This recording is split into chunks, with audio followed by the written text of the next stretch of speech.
Good morning, everyone. Good Good morning. Thanks for morning. coming today. Good morning, sir. Good morning, sir. Good Good morning. morning, sir. Good morning. I Good really morning. appreciate you Good all morning. for attending this webinar. I sincerely hope you will learn so many things from this lecture. Once again, thank you for your participation. Next item of the agenda is welcome and remarks by our President, Good Major morning. General Palita Fernando. Over to you, Mr. President. Thank you, GLS. Thank you very much. I think I should thank for the webinar technical officials to upgrade their knowledge. Now, the very difficult time where we are all locked out in our houses. So this is comes organizing this is I think a wonderful idea where GLS taken the initiative take it this far. I don't think we will get a chance to do practical training on the ground time. I think I should thank Mr. JLS Perra for organizing. It's about irresponsible behavior and leadership. The irresponsible behavior is something which we'll have to avoid, especially as a technical officers. We'll have to avoid. I mean, most of the guys, I don't think most of the people, they know their rules and regulations. They are thorough in it. Sometimes what happens is people are irresponsible, and they don't care what happens. So that is the situation. So we will listen to the speaker and see what is the advice he is going to give us. Whether it's I think it has to be something which we can learn from him, and all the participants will get benefited.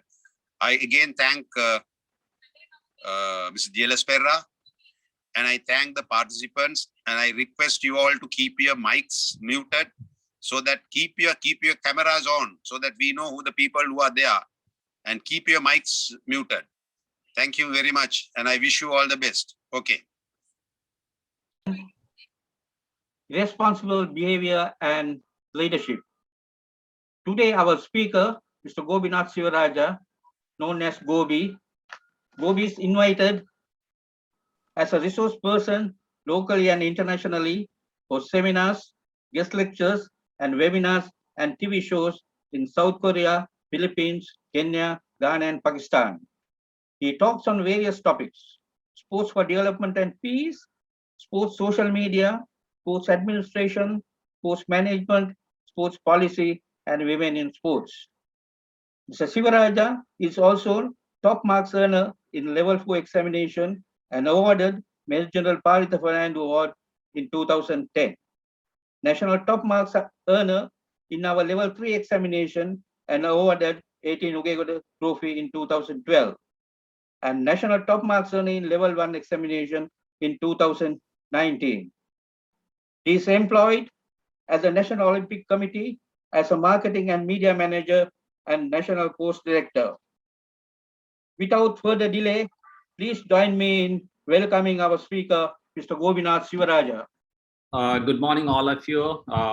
Hopefully, like all of you know me very well, so I don't want to introduce me much here. I'm very glad to see here like maximum of 100 participants here.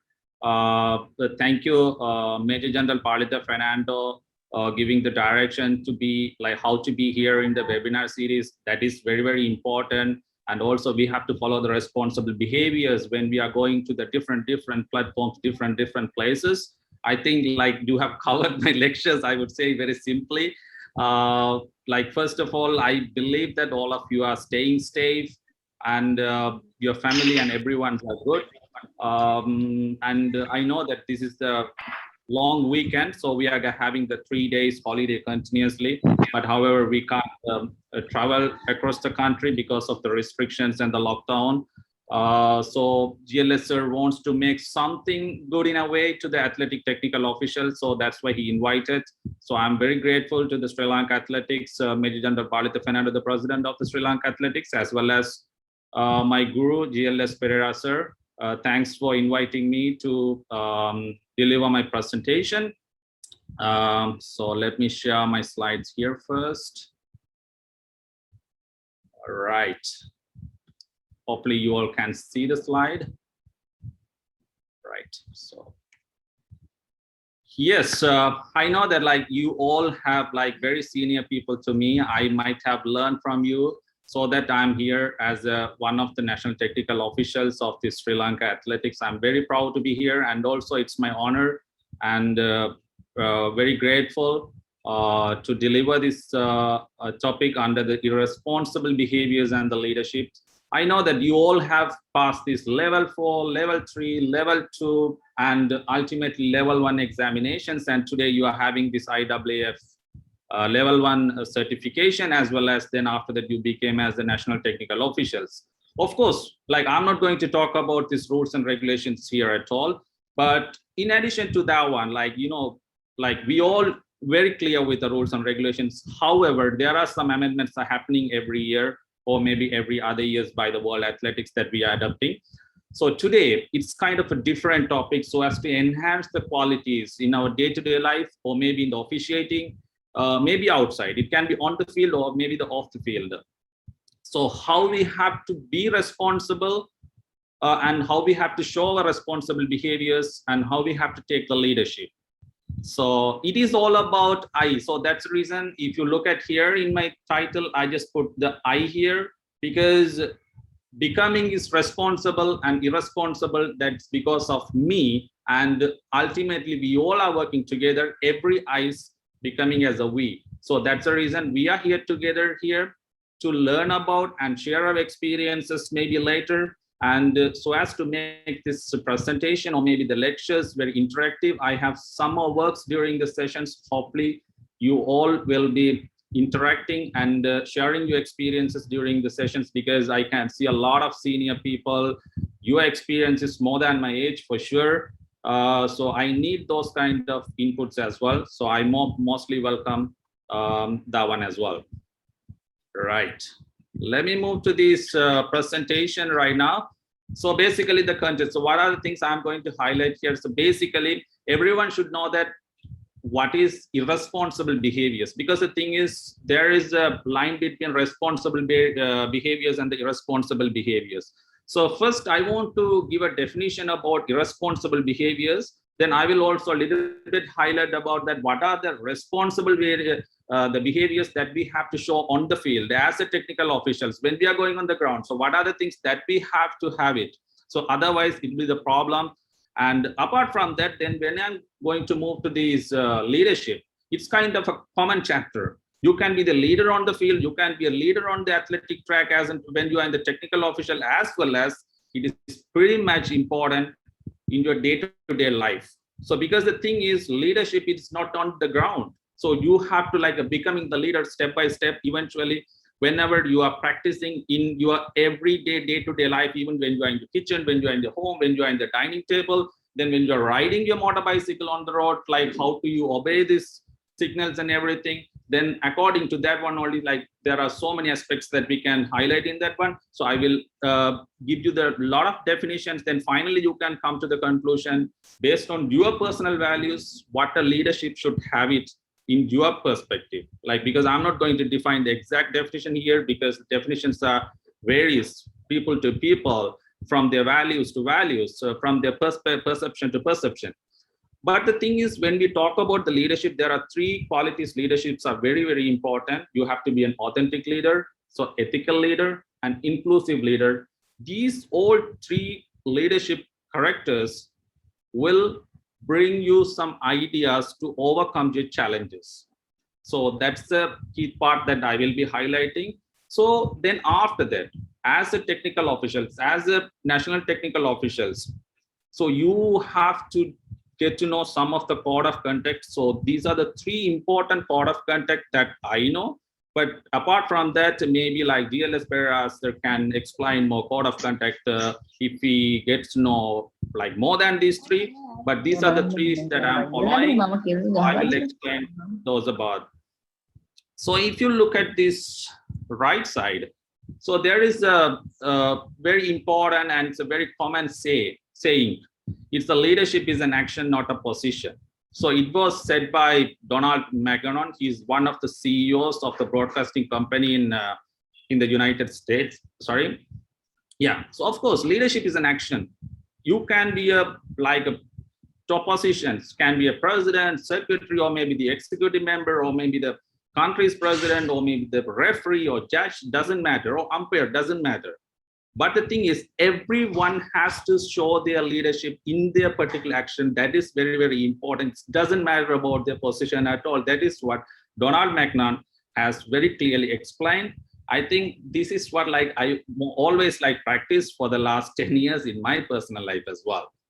Right. So moving towards to this learning objective throughout these lectures, I believe at the end of these lectures, you shall be able to understand, or maybe you can self-reflect yourself about your irresponsible behaviors. Because, if you look at the human in the world, no one is perfect for sure.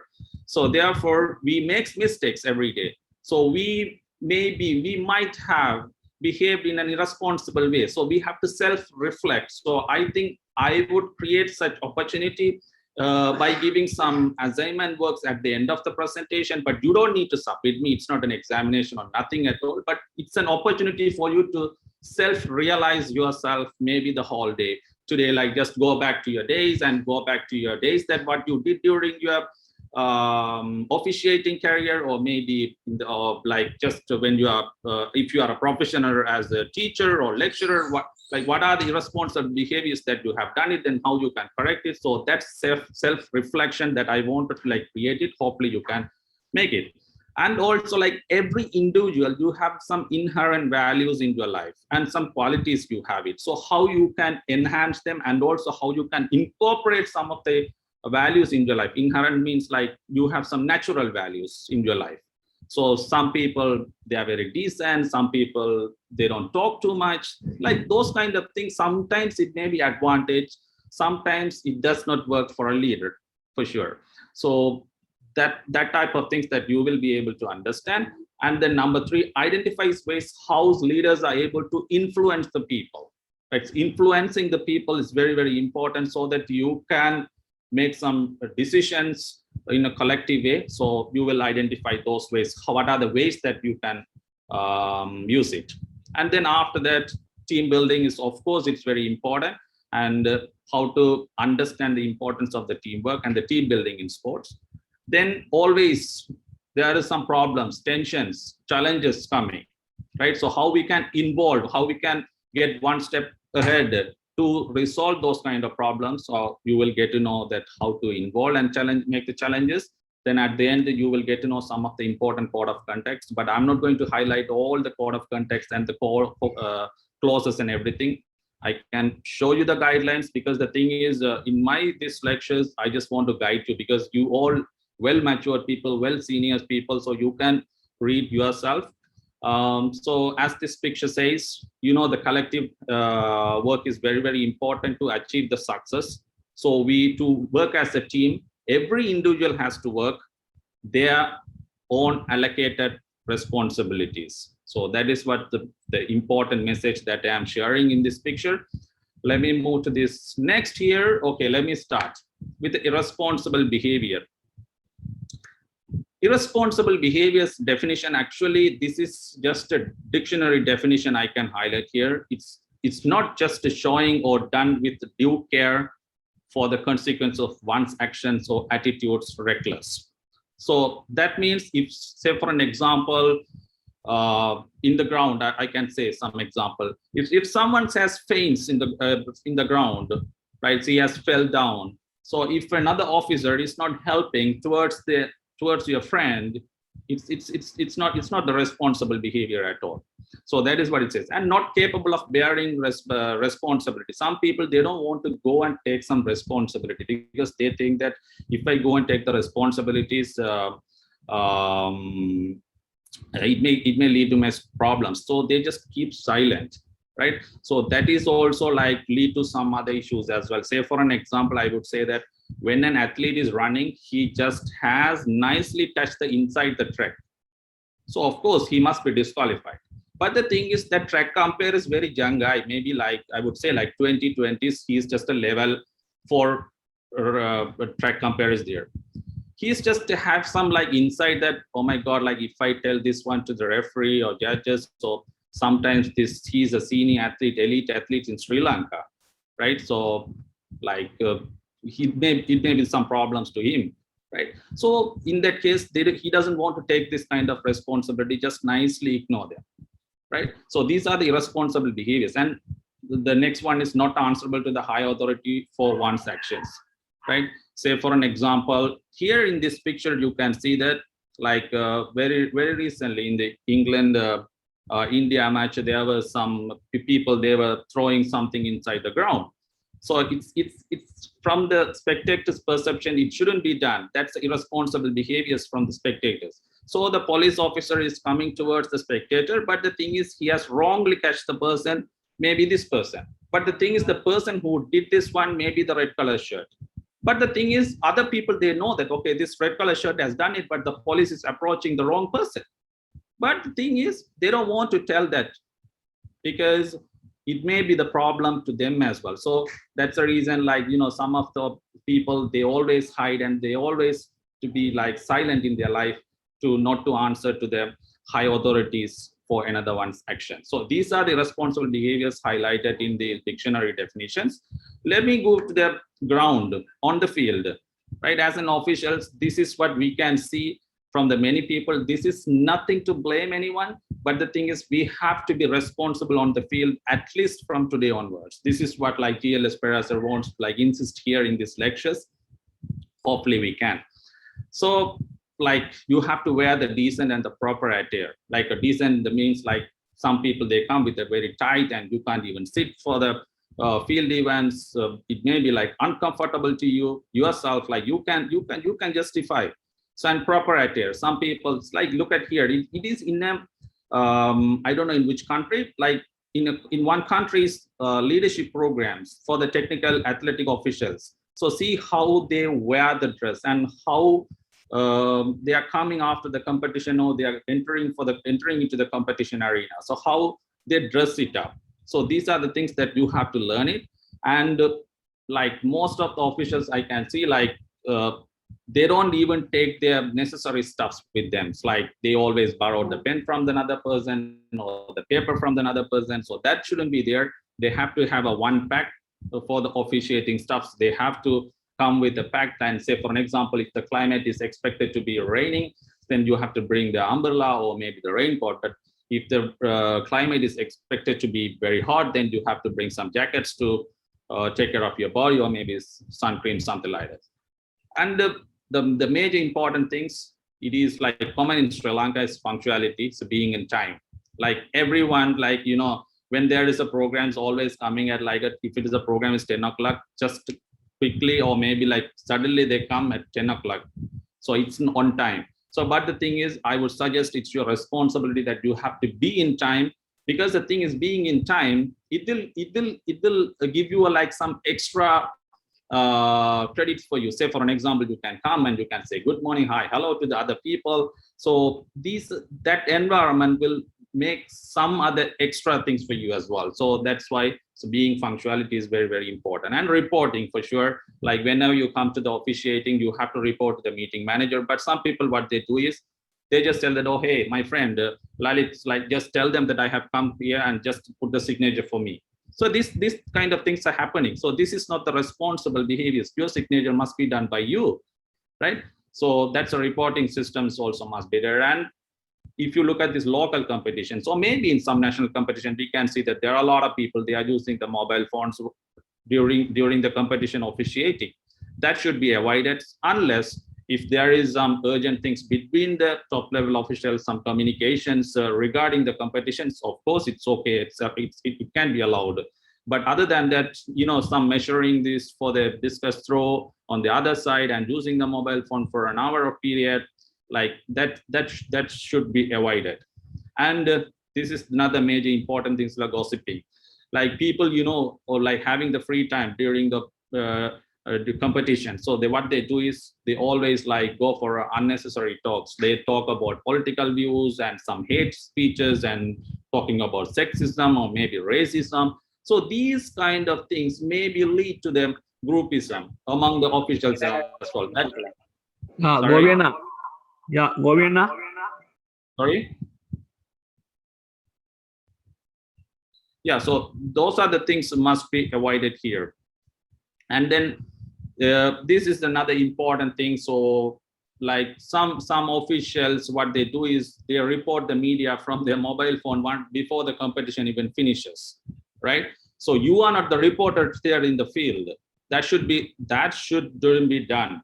Like some people, I know that they take the video, and some people, they go for the live streaming. Say for an example, there is some shot put competition is going on, but that is not your officiating time, but you are just sitting outside under the tent, but you are live streaming from here, right? So you are not an official person to live stream there, and you are recording the videos. So these are the things must be prohibited, and this shouldn't be done actually as an officials, because there is a way to announce the results. But before the announcement is going, official announcement is going, some people send it to some media, and media like quickly publish it. But the thing is, in between there will be something happen. Say for an example, the champion may be disqualified because of his or her another issues, right? So some petitions, so some complaints may come up. So you don't know that. So these are the things that you have to be aware of, and you are not the media person. This is, I would say, this is very, very highlightable here, because I could see many people, they are doing the both job there, officiating and reporting. So it shouldn't be there. And always you must be respectful. For the number one is the rules, and number two is you have to always respect your supervisors, superiors, and your colleagues as well. So there are so many rules and regulations, responsible behaviors that I can talk on the field. There are a lot, right? In collective way, if you look at that one, it is all depending on our personal values, right? So why we are going for competitions? Because we have passion, right? So because I have passion in officiating, that's the reason I'm going there. Otherwise, I would not. Some people, yeah, of course, some people, they want to earn some money, right? Because they are going. And once you have gone there, you have some commitment there. So you are committed to do something. And some people, they are super patient. I can see like the what do you call the pole vault event. Sometimes it starts in the morning, it's 7 o'clock, and it finishes at 5 o'clock. So continuously they have to be there. They have to adjust the bars and all. They have to be very patient. And also you make the friendship there. That's networking. And some people are super hardworking people. They are not on the ground, but the thing is, from the office, they are working so hard. And more than everything, everyone, we have to play fairly and respect these rules, and respect the athletes, respect the officials, and so on. So if we don't do those kind of things, what will happen? So it will definitely lead to some big issues in your life. So this is the very simple example. Anyone knows who is Tiger Woods? He's obviously not an athlete. So who is Tiger Woods? So he is the greatest golfer in the world. He's from the United States, right? So there is a big incident happened in his life. That is because of his irresponsible and selfish behavior. So what happened end of the day? So it's a small video, just a 1 minute, I guess. You can watch it. Every one of you has good reason to be critical of me. I want to say to each of you, simply and directly, I am deeply sorry for my irresponsible and selfish behavior I engaged in. I know people want to. This is the important message of this video. Like I can play the rest for sure, right? So what he says is, every one of you have a good reason to be creditable, right? Because athletes, they are trusting us. But if you behave in an irresponsible way, it will affect another athlete as well, right? So what will happen is you have to say sorry to the media end of the day.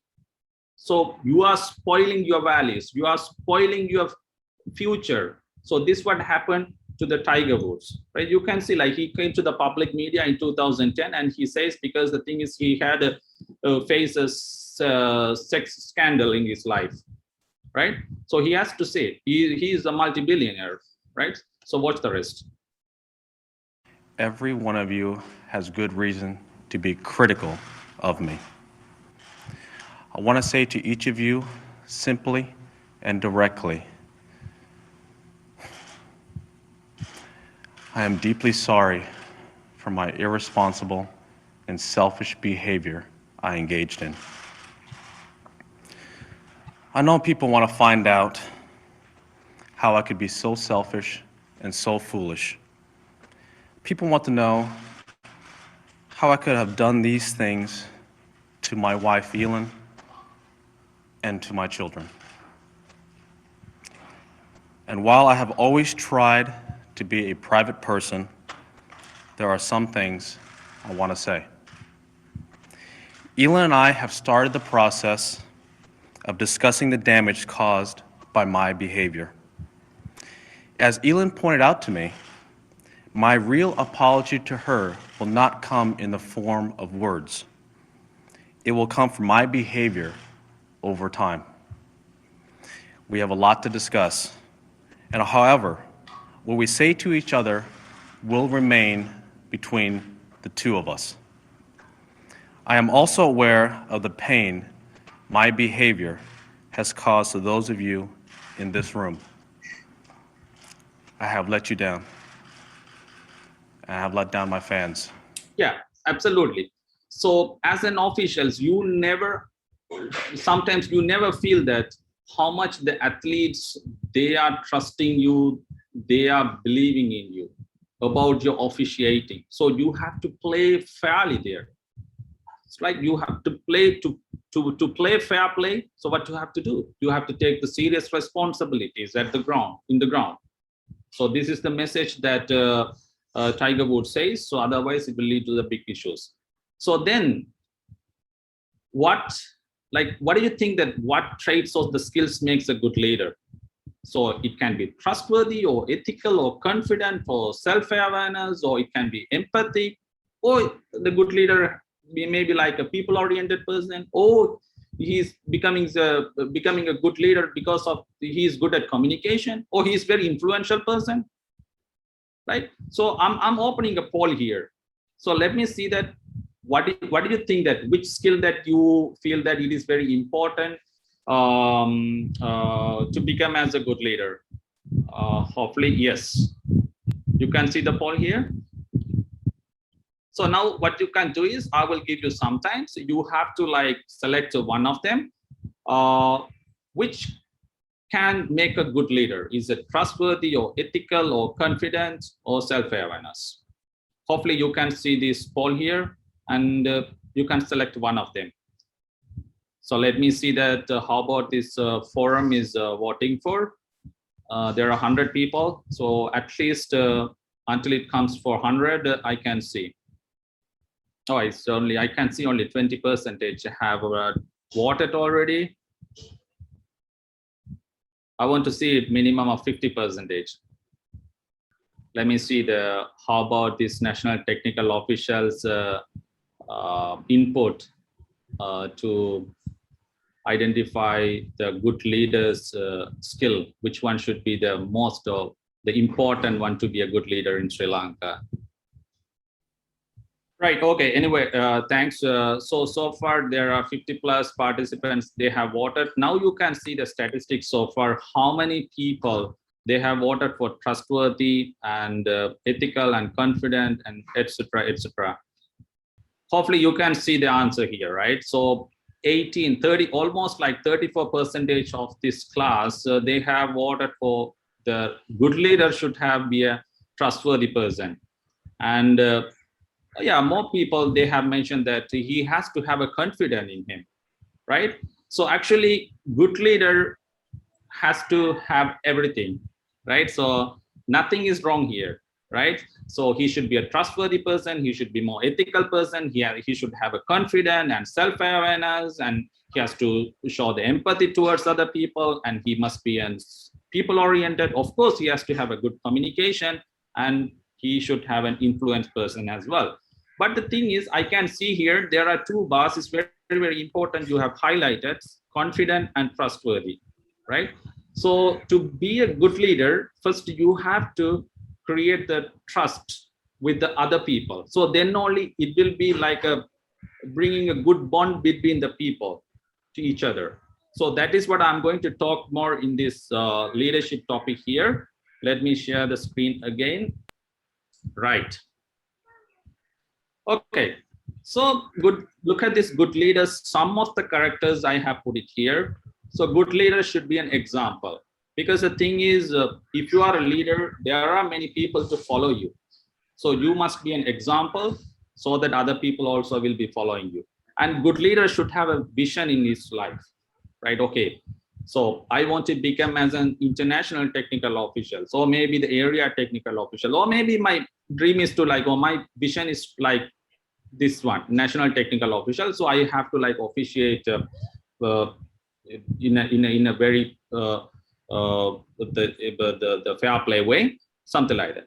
So then expecting the best all the times, the good leader will be expecting to do the best, right? So not to just to go and officiating, but he has to like, if he wants like uplift his qualities, he always want to expecting the best, and he will have the clear communications, right? And then support, of course, the good leader always like whenever there is an officials need the support, he or she will be providing the support to the subordinate as well. And encouragement, like, so if you are a good leader, he or she will be encouraging the other people, hey, come and join on board to become as a technical official, then you study, right? So those kind of skills that he or she will have it. And recognition, then good leader, say for an example, if you are a referee or the judge in a particular field, you have to recognize the younger generation's talents, right? Okay, oh yeah, this person is like, I think he can fix for timekeeping. So some people, they may have the good character to measure for the shot put or maybe discus throw. Some people, they have very good eye power to look at these the cuttings on the track, then they can be as a good track umpires. So as a leader, as a referee, as a chief judge, they have to look at this. They have to find the recognition from the people. Okay, where I can fix this person. Okay, this person is good at this. So that kind of setup must be there among these national technical officials, and also they will be inspire the people. So as a leader, if you are a good referee, of course, then I will feel that, okay, I want to become as a late Vairavanathan sir as a starter, right? So something like that. You have to like inspire other people. So then only you can become as a big leader in your ladder. And integrity. So I will talk about this integrity at the last chapter of this presentation on the code of conduct. And you have to have a clear goals. Of course, it's like a vision and all. That's it. So these are the characteristics that a good leader has to have. Moving to the next step. So sometimes you may be curious about that, what is leadership is all about. So before moving to define this, what is leadership? So I just wanted to highlight that what is not leadership actually, right? So the leadership is not really about your inherent personality traits, right? Say for an example, you may have some natural qualities in you. So that is not your leadership at all. But sometimes, of course, those kind of personal or inherent personal stuff may be like working. So personal traits don't make leaders at all. Not all the times. So there may be some certain inherent characteristics that help people to take on a leadership, such as self-confidence, and some people, they are very good at communicating. But the thing is, all the times it will not work, because the thing is, when you are an official, you have to officiate it. But yes, for a communicating purpose, we can use you as a leader, but the thing is not everywhere. So you have to have all the qualities or the characteristics that I have mentioned before. And also, however, some natural qualities don't just make people leader. Some people, they have some natural qualities, as I have mentioned before. Some people, they are very calm and quiet. They don't go for the problems. But the thing is, because they don't want to take any of the challenges. They know that there is some problems, there is some injustices happening there. The things are going wrong in the athletic the field. So, but the thing is, their character, their quality is just keeping silent. But the thing is, it is not the way, right? So if you are a leader, yes, of course, you have to go and you have to justify that, okay, this shouldn't be there according to the rules and regulations, or maybe by the good behaviors. And as I mentioned before, it is not about your title or any other positions, because the bosses, they may have the power. So with the power, they can make any decisions. It can be over the money, or it can be over the people. So leaders are seen as also the part of the team, because they also have to work. If you look at this picture here, so bosses always, they will say that, okay, do. But the thing is, leaders, they always coming to the field and they will also work together, right? So that is the difference between the boss and the leader. So the boss also can be the leader when the boss is coming and working together with the team. But the thing is, the boss need not do the same works that other people they do. But the thing is, he also have to be an example, right? So he has to be very active in working in the whole project. That is most important. The authority comes from the ability to inspire and influence others. That is what I have already mentioned before as well. So you have to have an ability to inspire, and also you have to influence others as well. So therefore, there is no solid style of leadership definition. So you can change it from situation to situation, people to people, or maybe some projects to projects, and fields to fields. Say for an example, when you use this kind of leadership quality on athletic track, maybe you can do this different one when you are teaching science or math in the classroom. So when the fields are changing, so you have to have a different leadership qualities. That is the next important one. So from the note, so then what is the leadership then? So these are the three primary quotes. I took it from the website. So, and it's very, very important thing. So leadership is, it's all about speaking up. That means you have to come up and you have to say something, okay, this is right, this is wrong, and stepping up and standing up to make a difference. So that difference should be a positive difference, not the negative difference, not to pull others down, but you have to push them up in a positive way. So that is something matter to you and make a difference for others. That was quoted by Susan Maza. And another leadership is, another quote is saying, leadership is translating vision into reality. So everyone, we have a vision in our life, but the thing is translating that one that is into the reality, it is super hard. So that is what you have to do through your leadership. So the next one, so leadership is helping believe in a better tomorrow. That means you have to do a better change, and we have to move for a better world tomorrow. So then that should make a good positive changes for tomorrow. That is what this Marisa Mayer says.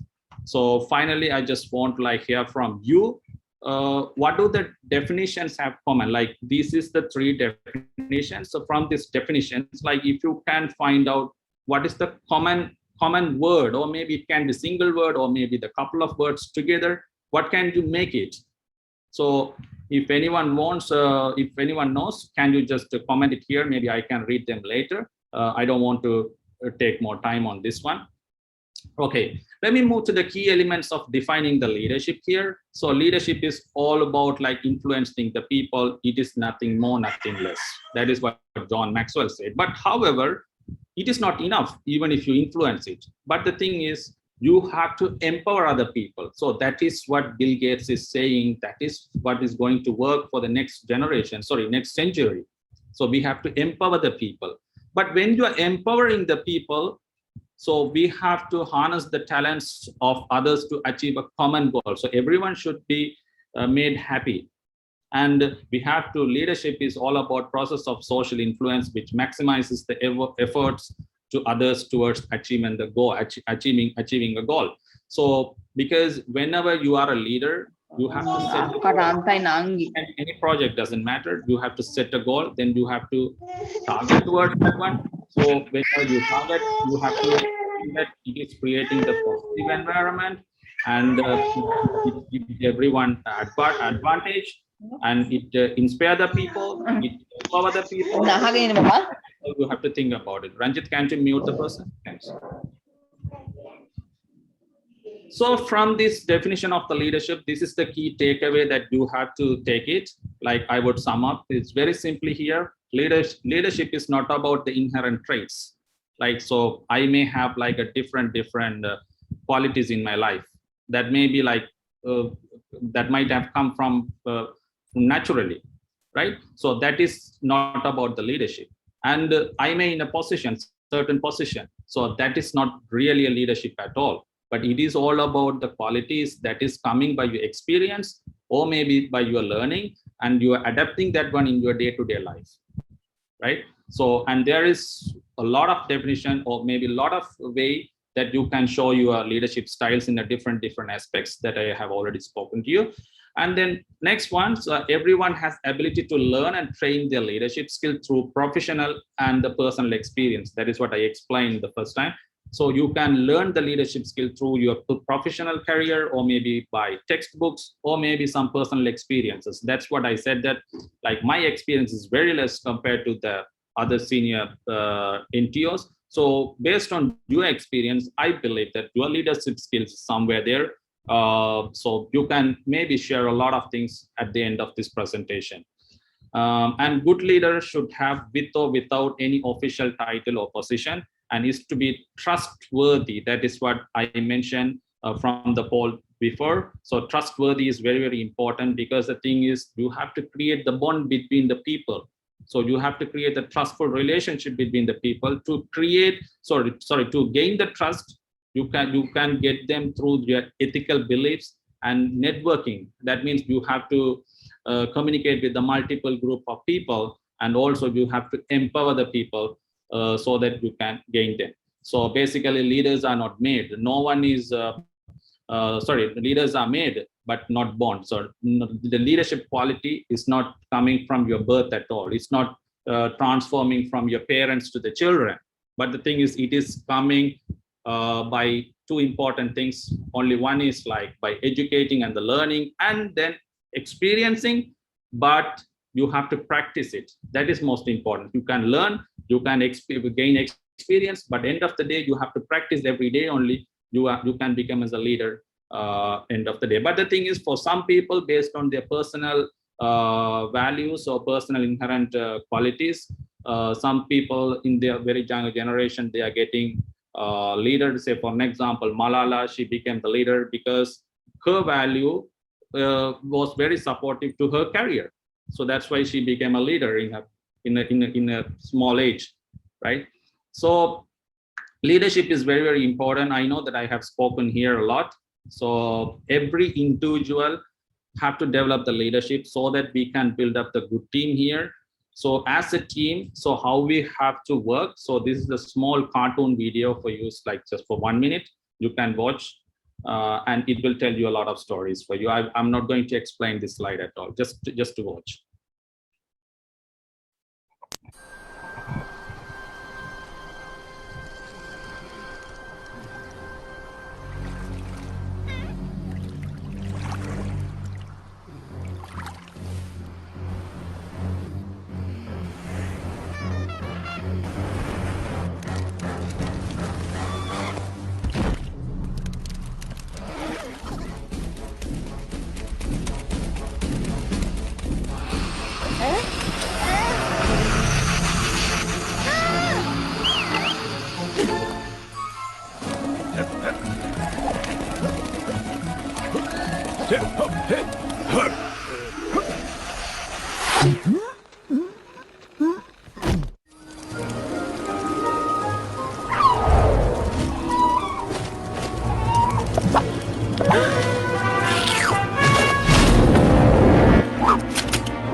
So what the message says, like, together we strong. So together everyone achieves more.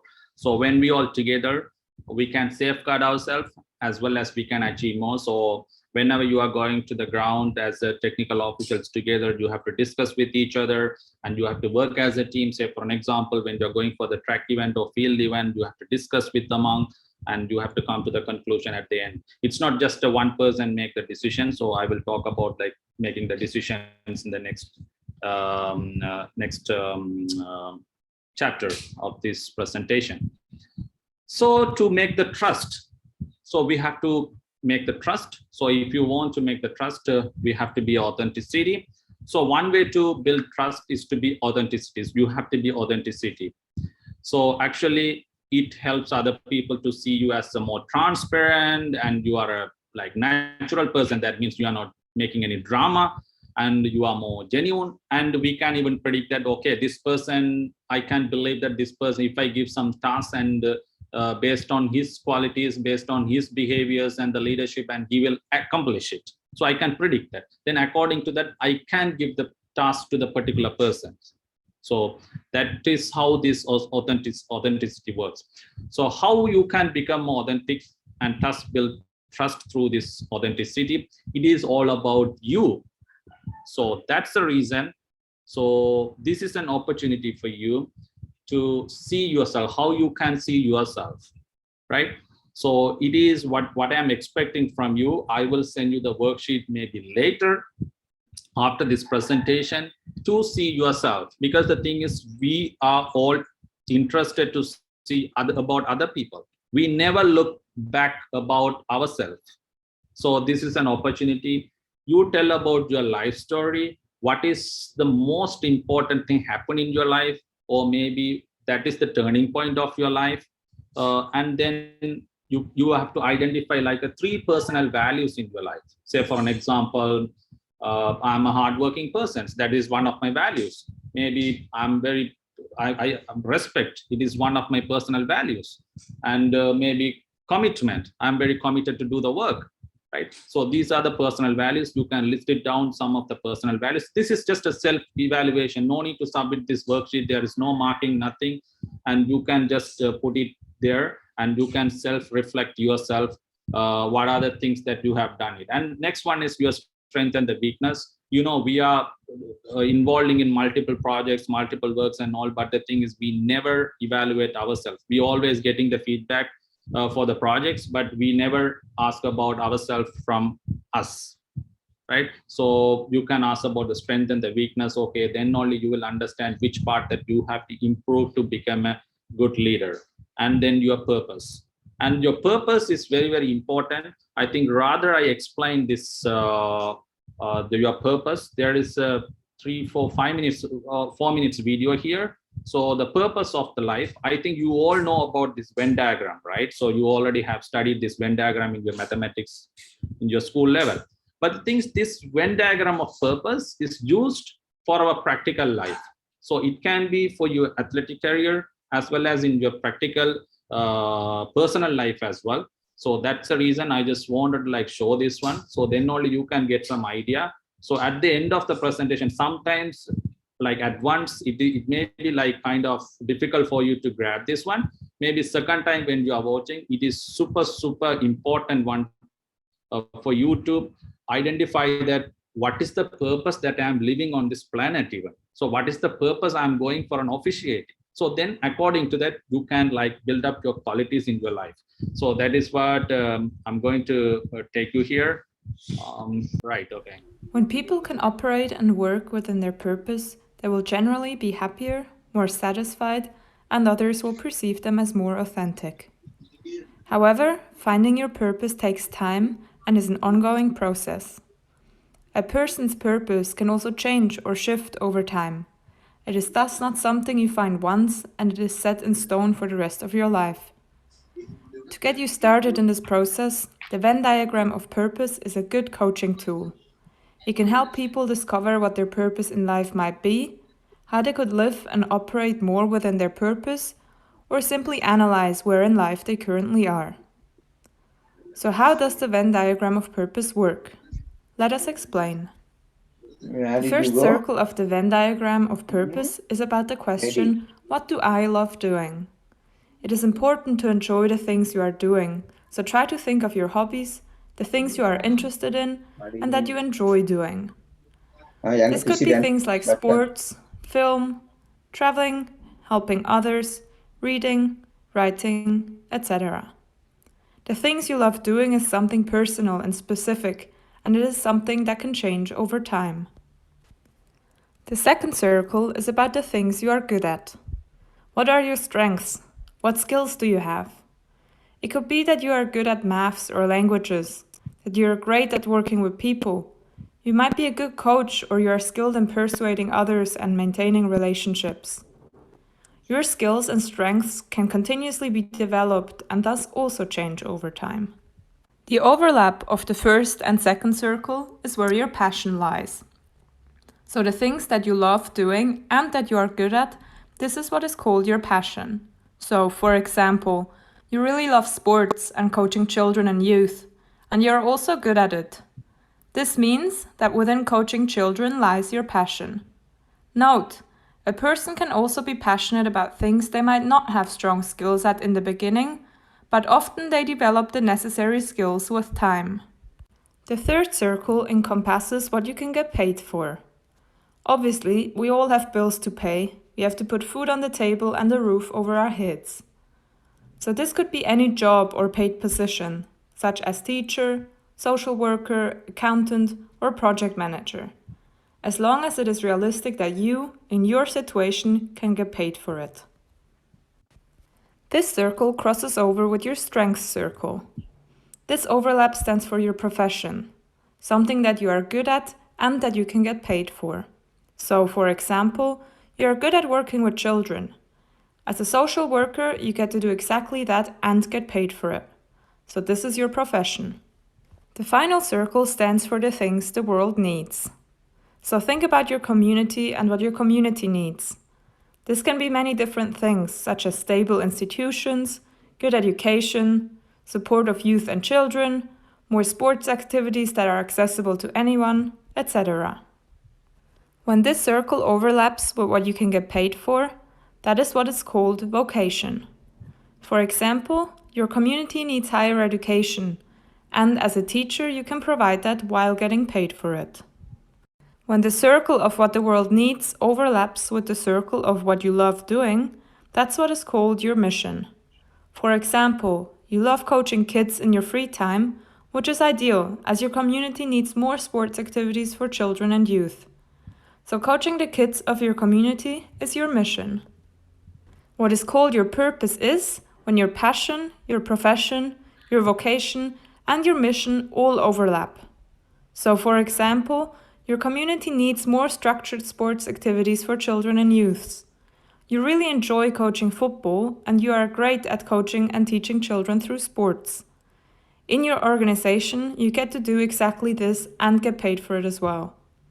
So all 4 circles overlap, and you have found your purpose. Unfortunately, not everyone will find themselves right at the center of this diagram. Many people are somewhere in between, or more in one circle than another.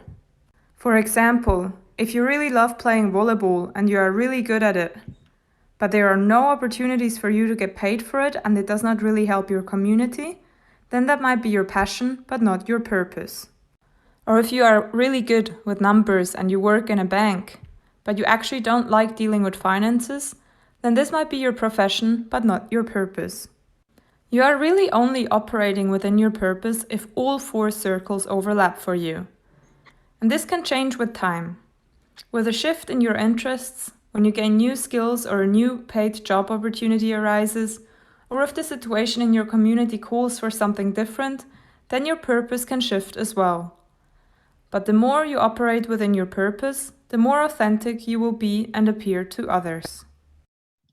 So actually this video is very good one for you to identify the purpose of living in your life, or maybe even officiating. It's what I love doing is sports, so what I'm good at is lecturing and talking about the sports, and maybe officiating. So what I can pay for, of course, when you go for the competition, you will be paid for it.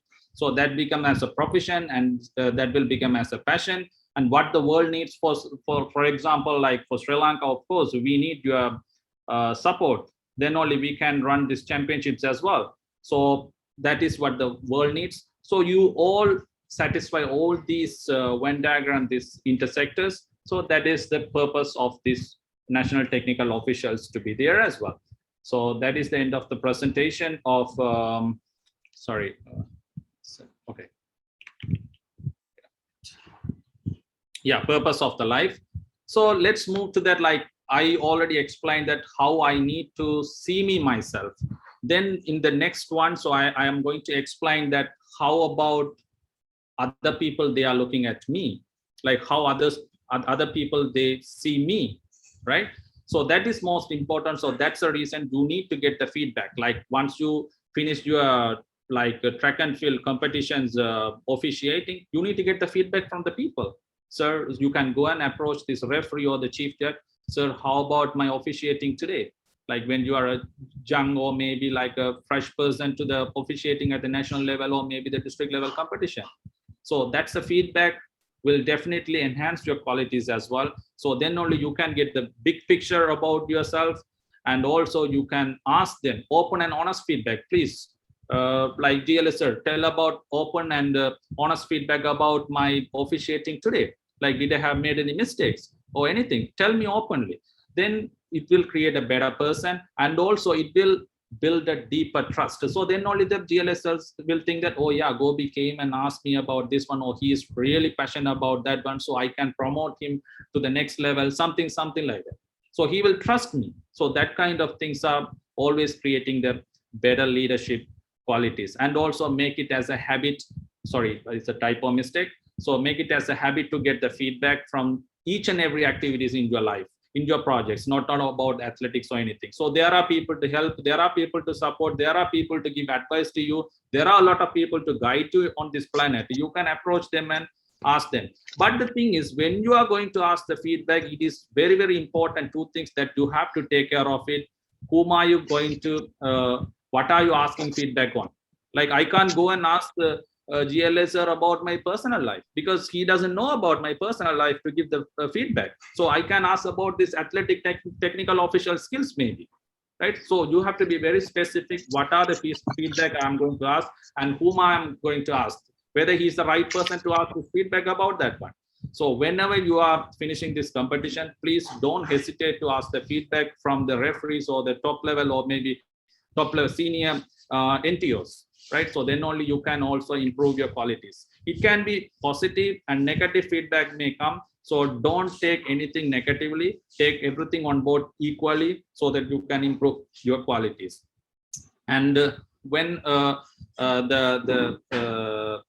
feedback giver give you some like negative feedback, don't go for defensive or don't get defensive with him. And also if you are not satisfied with the feedback with the person, you can go for the clarification. Sir, no sir, I did in a fair way. Why you are saying something like that? I don't understand. Maybe sometimes he might have justified me in a wrong way. So you can go and ask for the clarification. And also at the end of the day, like if whenever you are approaching the people in a voluntarily, so you have to be very grateful to the people. So this is important things as an officials to get the feedback.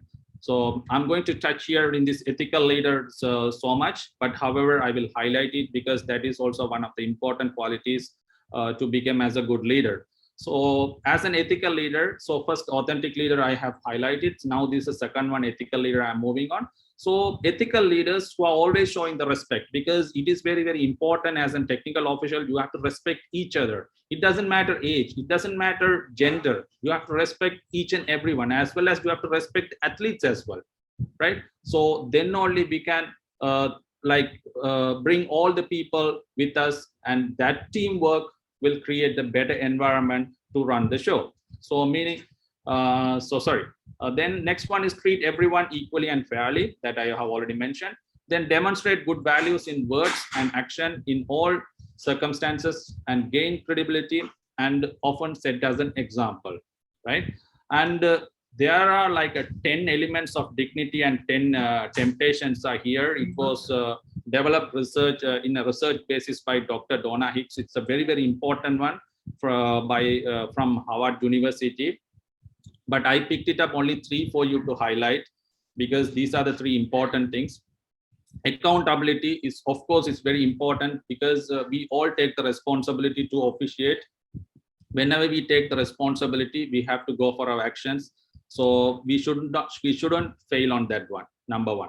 Number 2 is benefit of doubts. So treat people as trustworthy. So say for an example, if I'm a referee, if I'm appointing this person for those works, so you have to trust each other. So then only, as well as in vice versa, like, you know, that other juniors or other officials also, they have to trust this referee also. So then only it will give you a good environment and recognition. So at the end of the officiating, you have to validate others for their contribution. Say for an example, you can say thank you for them, or maybe you can appreciate them, or you can just tap on their shoulder. You are not going to lose anything, but you will earn the gratitude from the people, right, in return. So that is most important. Actually, this thank you is not the thank you last slide. It's just to put this one to validate others for their contribution. So let me move to this next slide. It's all about ethical decision making. It is another important slide I just wanted to put here. Right. Number 1 is you always have to be clear with your core values. I told you that you all have some values, whether you know or not, but we all have some values in our day-to-day life. Maybe like I am a respectful person, right? Or maybe like I'm committed, I'm hardworking, right? Something. So you will draw that in the worksheet number 1. So that is fundamental. So based on that one, so you have to make a decisions. So there are 3 questions I have put it here. Right. So these 3 questions, I think very, very important things when you are going for an ethical challenge. Right. Just imagine you are a chief judge, or maybe you are a referee on the field. Right. You have made some decision. That decision is totally wrong. And tomorrow it appears on the newspaper on the front page with your face. Right. So then what will the feeling? Will you be happy about it? So that question just to have it in your mind whenever you are making the decision. So if it is in a positive way, in a happy way, it's okay to appear on the first page of the newspaper. That doesn't matter. But it's in a negative way, or this person has officiated wrongly in this one, so that's why this person could not go for the Olympic Games, right? So it will affect you badly. So you have to be very mindful on that one. Number 2, what would happen if every single person did the same thing? Say for an example, I am an athlete, I'm running. So GLS sir is very good friend of me, but he is officiating there. So when I am running the on the 3rd track, I have touched the inner track, right? So GLS sir feel that, oh yeah, he is my friend. Okay, that's not a problem. So I am not going to comply.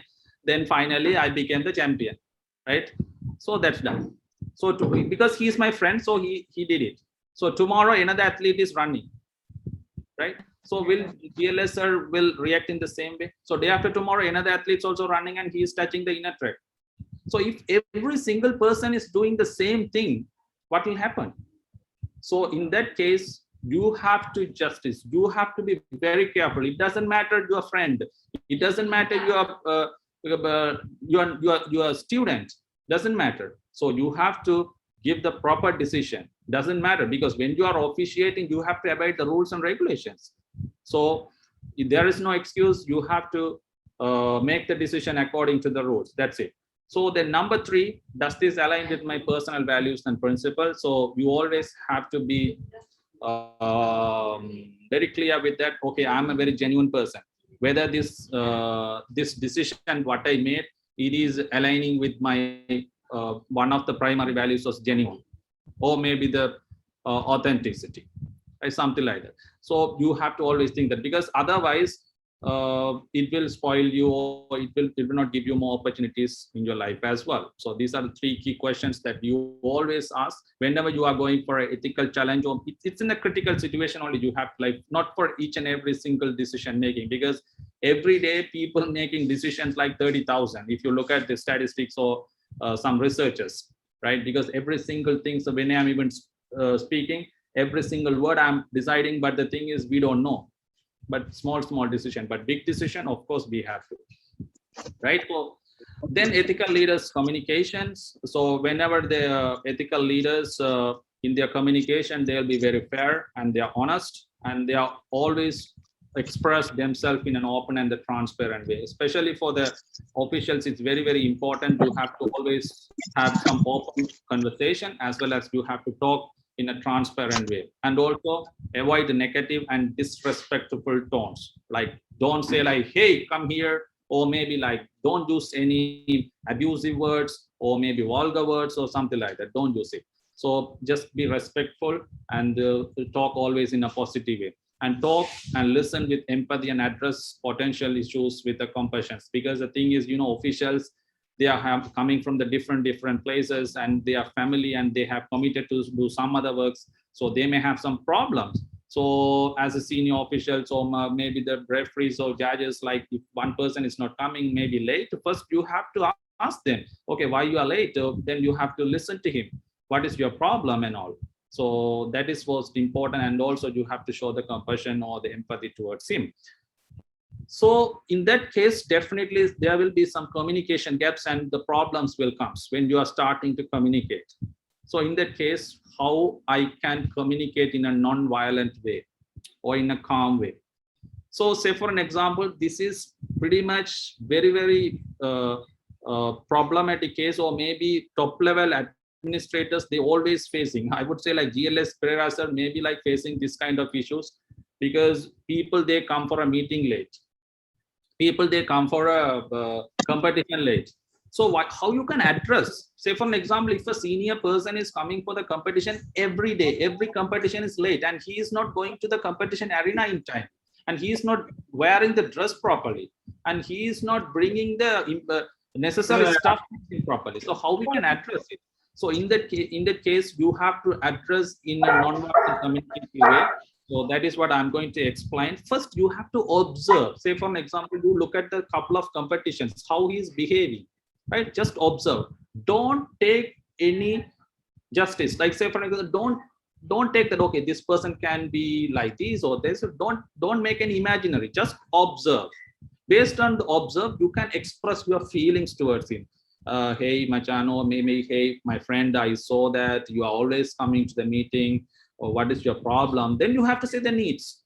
I think you need to be in time, because it is very important for all of us to like work together and pop up this work and finish it in time. Then you have to request it. I think I would request for you to come to the next competition by 9:50 or maybe 9:45 rather than being at 10 o'clock.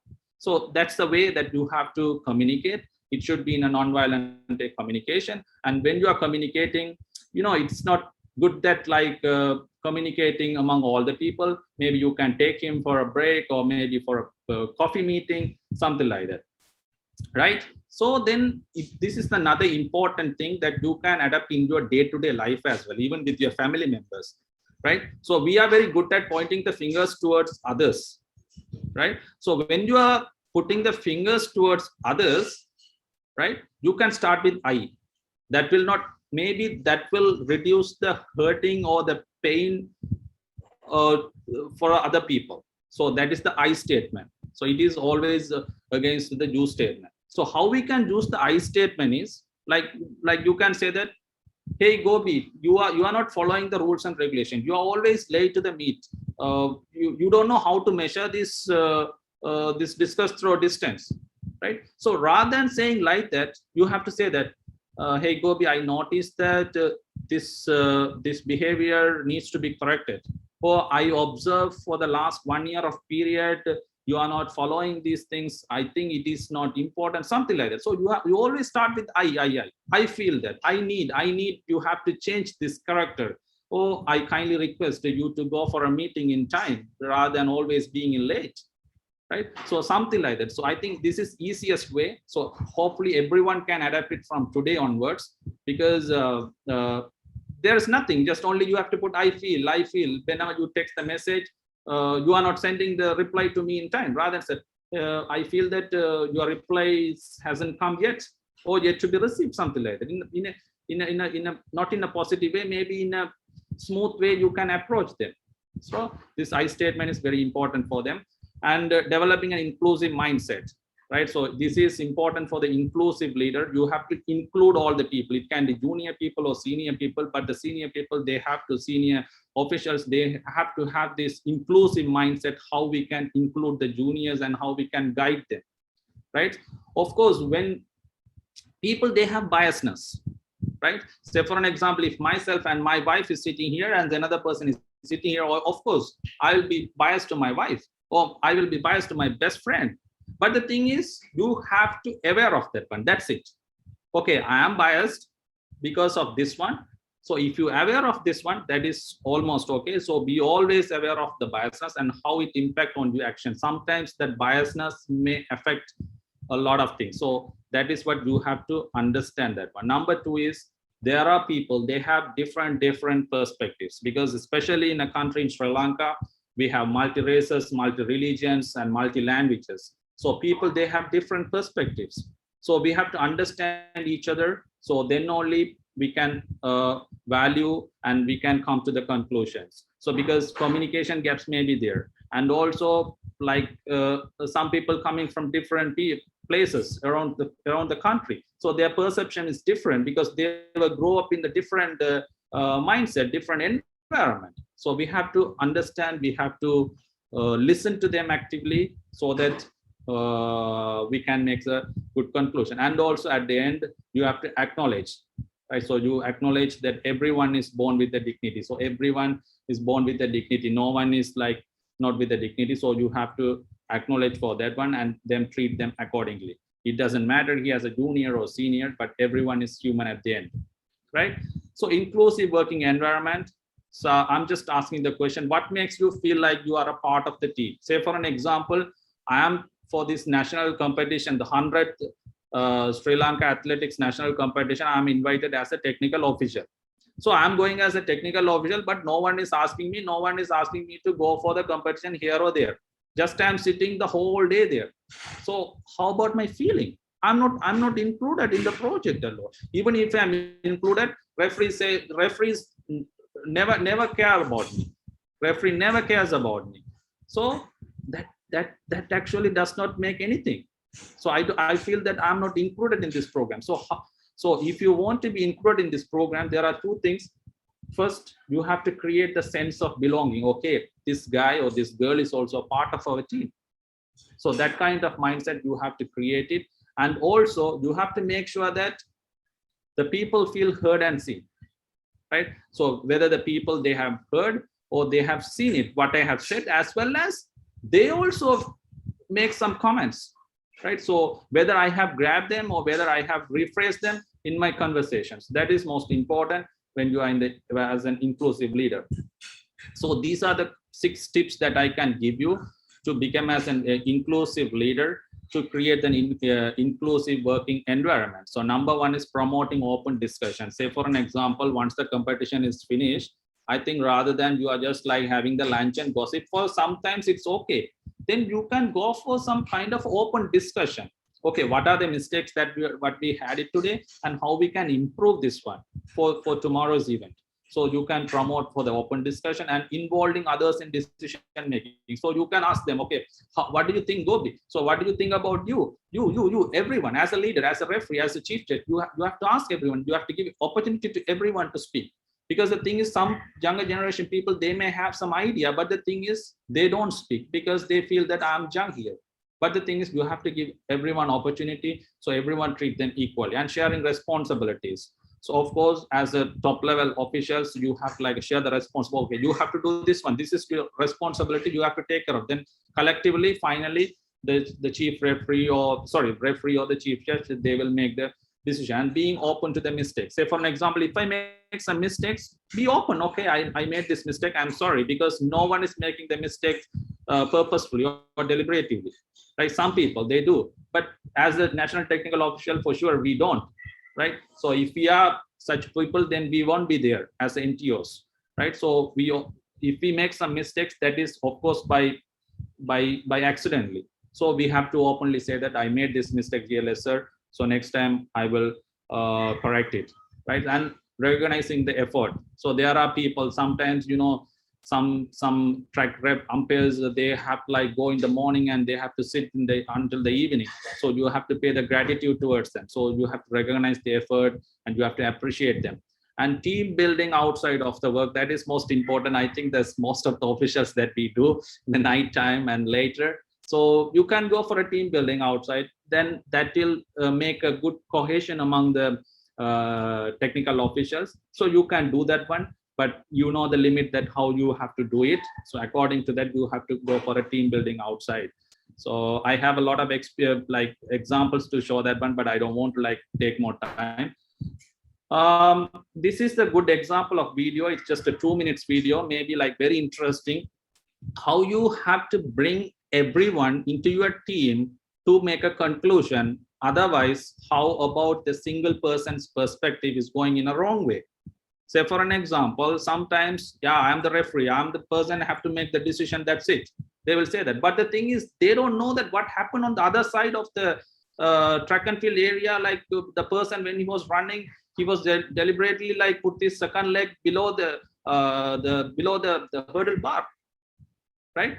So in that case, he has to have some collective idea. This video clips will tell you that the great story. It's a cartoon video. Hopefully you will enjoy it. Yeah.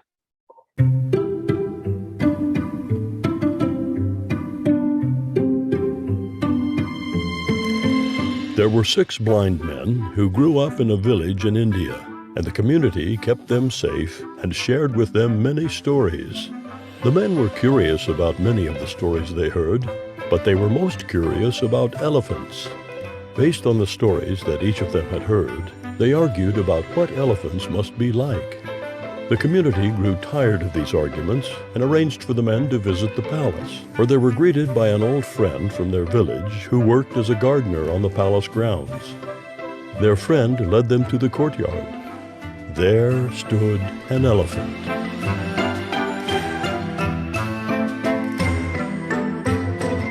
The blind men stepped forward to touch the creature that was the subject of so many arguments. The first blind man reached out and touched the side of the huge animal. "An elephant is smooth and solid like a wall," he declared. "It must be very powerful." The second blind man put his hand on the elephant's limber trunk. "An elephant is like a giant snake," he announced. The third blind man felt the elephant's pointed tusk. "I was right," he decided. "This creature is as sharp and deadly as a spear." The fourth blind man touched one of the elephant's 4 legs. "What we have here," he said, "is an extremely large cow." The fifth blind man felt the elephant's giant ear. "I believe an elephant is like a huge fan, or maybe a magic carpet that can fly over mountains and treetops," he said. The sixth blind man gave a tug on the elephant's coarse tail. "Why, this is nothing more than a piece of old rope. Dangerous indeed," he scoffed. The gardener led his friends to the shade of a tree. "Sit here and rest for the long journey home," he said. "I will bring you some water to drink." While they waited, the 6 blind men talked about the elephant. "An elephant is like a wall," said the first blind man. "Surely we can finally agree on that." "A wall? An elephant is a giant snake," answered the second blind man. "It's a spear, I tell you," insisted the third blind man. "I'm certain it's a giant cow," said the fourth blind man. "Magic carpet, there's no doubt," said the fifth blind man. "Don't you see?" pleaded the sixth blind man. "Someone used a rope to trick us." Their argument continued, and their shouts grew louder and louder. "Wall! Snake! Spear! Cow! Carpet! Rope! Stop shouting!" called a very angry voice. It was the Raja, awakened from his nap by the noisy argument. "How can each of you be so certain you are right?"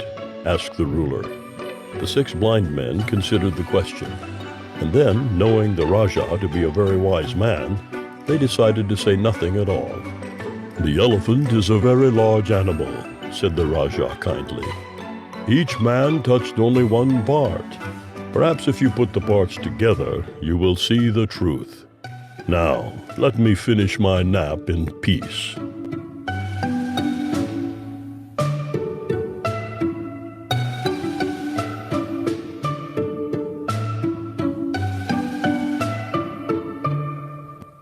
So that's the end of the story. But what's the moral on the story is, like, you know, when we all work together, when we get the collecting idea only, like we got to know that there's an elephant, but individually we have a different perspective.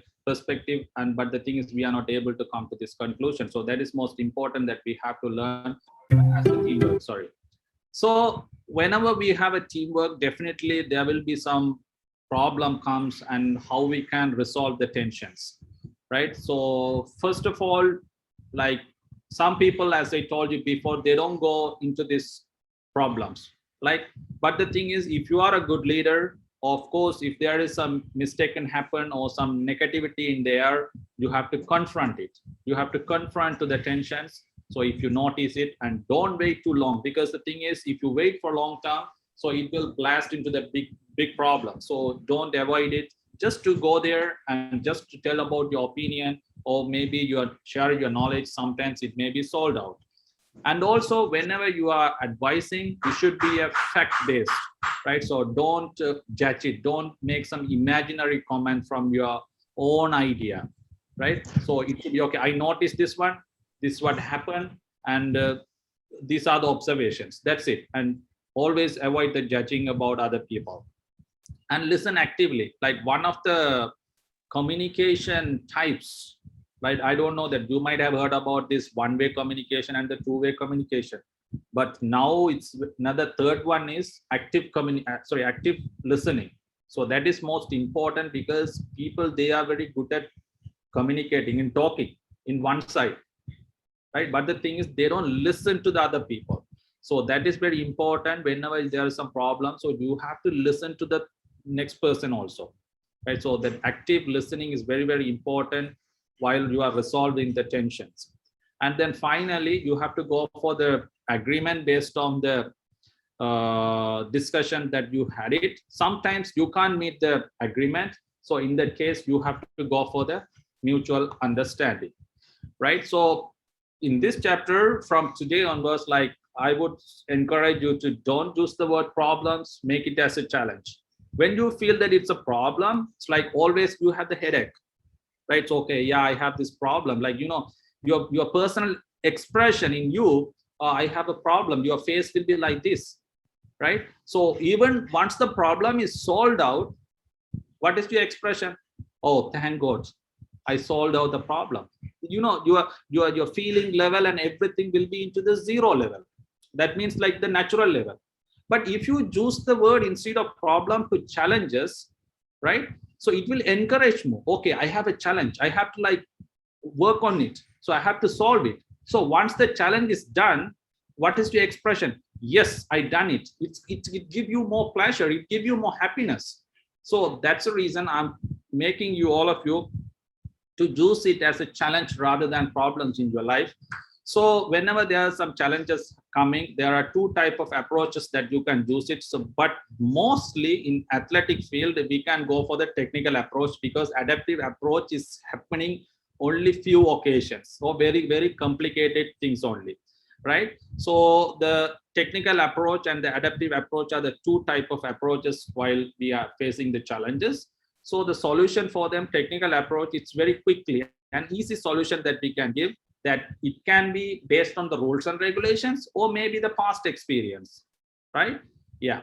And who can be involved? It can be involved by an expert person or the person in the authority, that means in the top level management, or maybe like whoever the people surrounded that particular incident happened, you can go for the solution, right? And how do the people, normally the people, they'll react in a natural way, because the thing is, everyone knows that it happens and they have seen it before, right? But adaptive approach comes, it will take more time. You have to do the researchers, you have to approach some other people, you need to get some idea from other people. Say for an example, coronavirus started to spread all over the world by from last year onwards. So it is totally new for everyone, right? But it was super hard for us to find the solution. Still, we are struggling it. We are always like wearing the mask and using the sanitizations, and the vaccination is done. But the thing is, it is not solved out, right? So often require input from the multiple people. That's the reason there are multiple people are working on that one. So people often resist changes because it's a new thing. So people, they don't want to change it. It's new, but sometimes it may take some more time to adjust this kind of situation, and experiment is of course needed, right? So as a technical officials, I don't know whether you have heard about this dance floor and balcony approach, right? So this is not the video, it's just a picture. You know, when you're in a club or when you're in the party, right? So you are on the dance floor, you are just dancing, but you never know that what is happening around that place. So, but as a potential or maybe the top level senior officials or the referees or the chief judge or some high rank officials in the technical list. So you always have to, sometimes, yes, you may be dancing on the dance floor, but the thing is you have to go to the balcony and you have to see that. Then only you will have the clear picture that what are the issues, what are the problems that we are having it. When you are in the dance floor, you will not see even sometimes these musicians. You can't see sometimes the bartender. You can't see the lights. Maybe some issues, the wires, maybe some issues, right? So some technical issues. So you can't see that one. But when you go to the balcony, you can see the whole picture of the ground, right? So that's the reason this balcony approach is very, very important for the top level officials. You have to go back and you have to see that the total the picture, the entire map, that what has happened and what are the improvements that we can make it in future, so that we can improve the quality of the competition every year, right? So competition quality is increasing not by putting the color flags and here and there. No. This is by the quality of officiating as well. So that's the reason this dance floor and the balcony approach is very important for the top level technical officials. I think you can use that one, right? Finally, the code of conduct, it's most important things. I don't know how many of you are aware of there is a code of conduct for athletics by the World Athletics, right? You know, we always have to obey this code of conduct as well. So it's very, very clearly mentioned on the application of the integrity code of conduct. It's applicable to the officials or the person seeking to become officials. Even if you want to become as an official, you have to first abide this one, right? So at the end of this presentation, I have the WhatsApp group and the YouTube. I will share the link of this code of conduct. It's not the big document, I think less than 15 pages document, so you can go through it. So how you have to be to show your integrity following this code of conduct, right? So it's on the World Athletics website as well, right? So you can simply get it. It's number one. Number two, I don't know whether you have heard about this sexual harassment and abuse prevention. As a technical official, it is applicable to you as well, right? So because it's very clearly mentioned here, officers, so administrative officials, coaches, competition officials. So if there are some sexual harassment and abuse happening in the competition arena, or maybe some athletes, it may happen to the official, right? So what are the harassment abuses? It is listed out on the National Olympic Committee of Sri Lanka's website. So you can go there. I will send you the link later. So that is also most important, because officials, they must get to know that what are the things that we have to avoid, right? So I will share with you later, because I'm not going to explain. It is, as I told you before, it's just to give a glance of this one, just to guide you. These are the opportunity, right, to lead. Next one, this is actually, I'm working on that one. It's totally a new chapter. It's prevention of manipulation of competitions. It's called PMC, right? So very recently in 2017, they launched it, but it's only this year, only this International Olympic Committee contacted, and I am working on that one because I'm working for NOC. So these are the key. the 4 keys are important for the national technical officials or athletes or administrators or anyone, those who are inside the sports world, right? So as you all know, betting is prohibited in Sri Lanka. You can't bet. But in Korea, I was in Korea. So in Korea, betting is allowed. But in Sri Lanka, betting is not allowed, especially in the Olympic Games, Olympic sports. So therefore, in athletics, Sri Lanka athletics also will have the same view of this one. So never bet on your own sports or the Olympic Games, right? So don't go for the betting of any competitions. Like I think it is not that much for the athletics in Sri Lanka, but in cricket, of course, it may happen.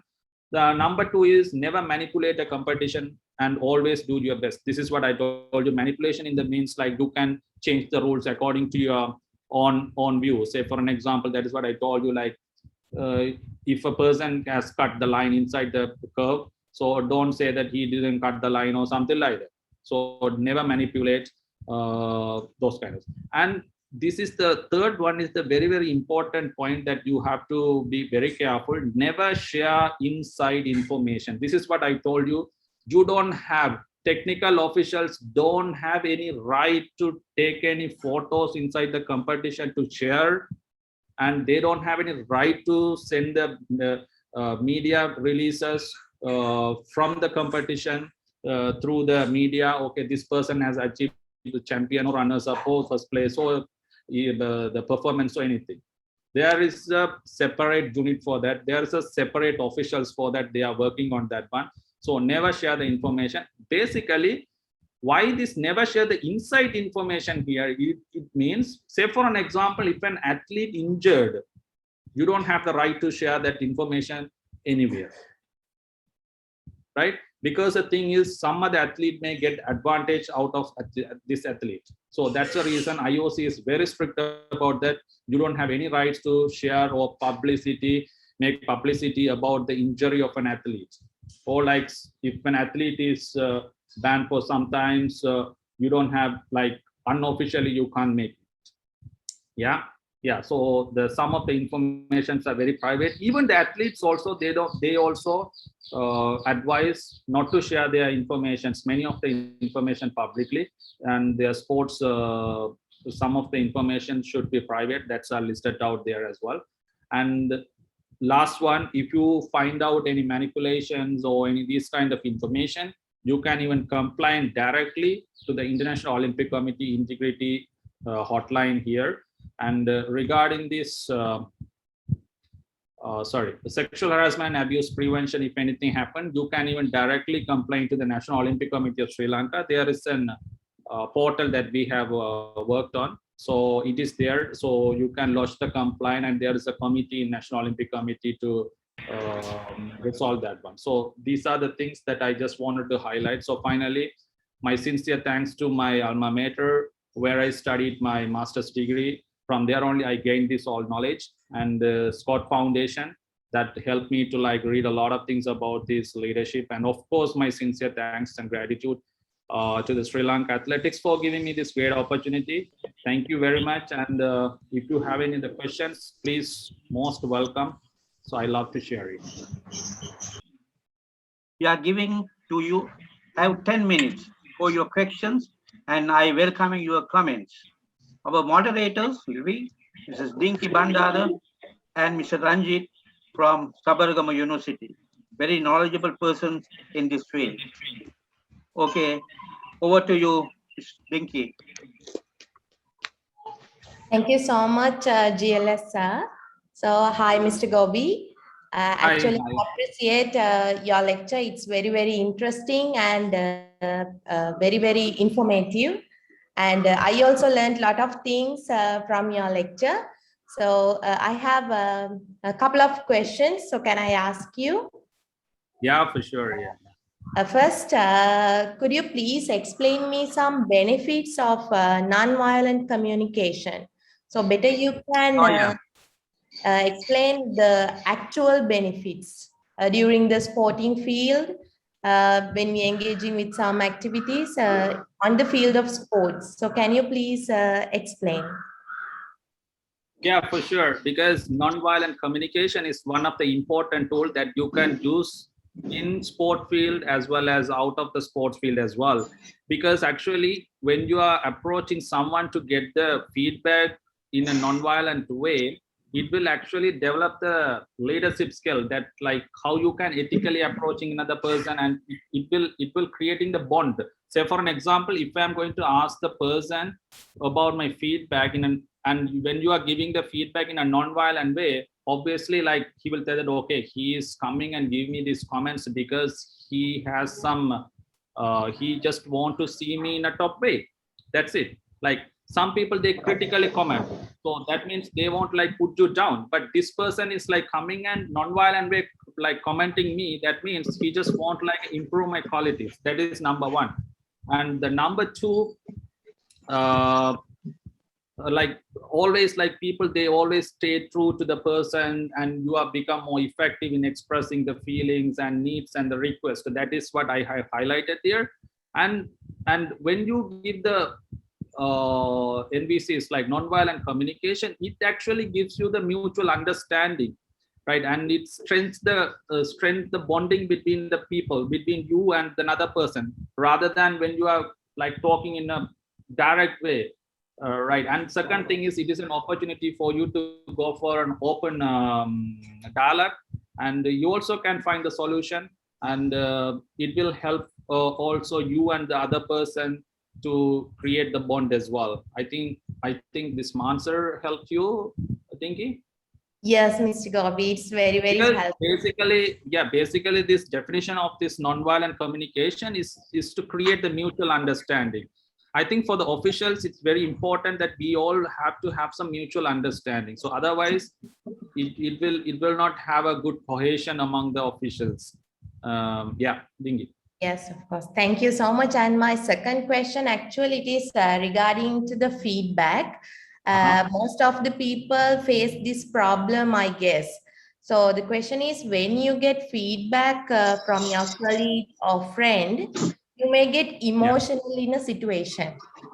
So how can you handle it? Yeah, of course. Like say for an example, like I'm asking the feedback from GLSer. GLSer saying that Gobi, like no Gobi, the way that you behave in the track and field, I'm not happy about that, but no, you have to correct it. Then I am arguing with him, sir. I don't see it's a wrong thing. It's everyone is doing. Then why you are commenting in that way, right? So I'm so emotional, I'm getting emotion. So in that emotions, like whenever the emotions comes, when you are giving the feedback, what's the only the solution is, you have to say that, hey, my friend, I think I need some break, right? So let's talk about this chapter later, right? Because the thing is, I am the person approached GLS Pereira sir to get the feedback. But the thing is, he's my good friend, so that's the reason I approach him. But eventually it became as a problem. I don't want to lose him, as well as I don't want to create the further problems, further issues between us. So that's the reason I think better solution is go for the short break, or maybe you can say that I think GLS sir, we will talk about this chapter later, or maybe we will talk something else. Thank you so much. Thank you so much, Mr. Gobi. And thank you, GLS also. It's that's all from my side. Yes. Any questions? Okay then. Thank you all for attending. We hope you have learned and enjoyed this lecture. On behalf of the Sri Lanka Athletics Technical Officials Committee, I wish to express our sincere thanks to Mr. Sivaraja Gobinath for giving encouragement speech on irresponsible behavior and leadership. We are all inspired by your great words. Mr. Gobi, taking out time from his busy schedule and enlightening from his busy and with the knowledge. Thank you so much, Gobi. I would also thank Major General Paritha Fernando, President Sri Lanka Athletics and Executive Committee, and our national technical officials and all officials who are present here today. Special thanks goes to Mr. Dinky and Mr. Ranjit, our moderators. Last, not least, let me thank Mr. Hasanta Lukugamage from Lanka Nature Conservationist for his technical support. We hope you have learned, enjoyed this lecture. Thank you for your participation. Good luck and stay safe. Thank you.